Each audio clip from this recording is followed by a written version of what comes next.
Birthday wedding anniversary ഒന്നുമല്ല. അങ്ങനെ ഇരുന്നപ്പോൾ ഒരു കേക്ക് കഴിക്കാൻ കൊതി. 1/2 kg 2 ബ്ലാക്ക് ഫോറസ്റ്റിൻ്റെ കേക്ക് ചെയ്ത് തരുമെന്ന് ചോദിച്ചു. അങ്ങനെ വിളിച്ച് ചോദിച്ചപ്പോൾ നമ്മളെങ്ങനെ പറ്റത്തില്ല എന്ന് പറയുന്നത്.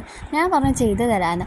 അവർ വിളിച്ചപ്പുറത്തിന് ഒരു 2 മണിയൊക്കെ കഴിഞ്ഞിരുന്നു. ഞാൻ ഉണ്ടാക്കാൻ കയറിയപ്പോഴത്തേനും 3 മണിയും കഴിഞ്ഞു. അങ്ങനെ എന്തായാലും ഉണ്ടാക്കിയൊക്കെ കഴിഞ്ഞ് വന്നപ്പം രാത്രി 7 മണി. അന്നേരം ചെയ്തു കൊടുക്കാൻ പറ്റുമെന്ന് ഞാൻ പ്രതീക്ഷിച്ചില്ല. കാരണം മോൻ നല്ല നിർബന്ധം കാണിക്കുന്നത്. ഇന്നെന്തായാലും എനിക്ക് അതിശയമായിരുന്നു. മോന് വലിയ നിർബന്ധമില്ല. അവൻ്റെ ക്ഷമയാണ് ഞാനിവിടെ എടുത്ത് പറയുന്നത്. ഒരുപാട് നേരം കുഞ്ഞ് ക്ഷമിച്ച് നിന്ന് അപ്പോൾ കേക്ക് ഉണ്ടാക്കുന്ന എന്നെക്കാട്ടി സന്തോഷം മോനിക്ക്. കാരണം അവനിക്കറിയാം ഇടയ്ക്കിടയ്ക്ക് വന്ന് ഉമ്മ എന്ന് വിളിക്കുമ്പോൾ ഞാൻ കുറച്ച് കേക്കും ചോക്ലേറ്റും ഒക്കെ കൊടുക്കും. അതുകൊണ്ട് ഇടയ്ക്കിടയ്ക്ക് വന്ന് ഉമ്മ എന്ന് വിളിക്കുന്നുണ്ടായിരുന്നു.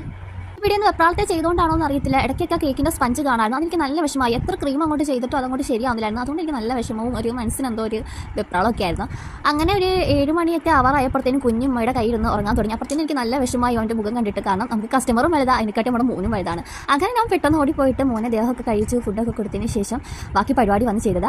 എന്നിട്ട് അവൻ ഉറങ്ങിയൊന്നുമില്ല. പിന്നെ ഞാൻ വീട്ടിലൊരു കുട്ടി കേക്ക് ഇതിൻ്റെയൊക്കെ അധികം ഇരുന്നത് വെച്ചിട്ട് ചെയ്തിരുന്നു. അങ്ങനെ അവനെ കൊണ്ട് അത് മുറിപ്പിച്ച് ഞങ്ങൾ എല്ലാവരും കൂടി ആ കേക്കൊക്കെ കഴിച്ച് മോനൊക്കെ കുറച്ച് അധികം നേരം എടുത്ത് കളിപ്പിച്ചു. കാരണം മോന് ഉറങ്ങിയപ്പോൾ നല്ല വാശിപ്പുറത്ത് ഉറങ്ങിയിട്ടോ. നല്ല താമസിച്ചാണ് ഉറങ്ങിയത്. അപ്പം കേക്കിൻ്റെ ഫോട്ടോ വന്നിട്ട് ഇതാണോ. പിന്നെ ഇതാണോ ഞങ്ങൾ വീട്ടിൽ ചുമ്മാ ഉണ്ടാക്കിയ ആ കുട്ടി കേക്കും. അങ്ങനെ ഇത്രയേ ഉള്ളൂ. വന്നിട്ട് വീഡിയോ ഇഷ്ടപ്പെട്ടാൽ ലൈക്ക് ചെയ്യാം. ടാറ്റാ.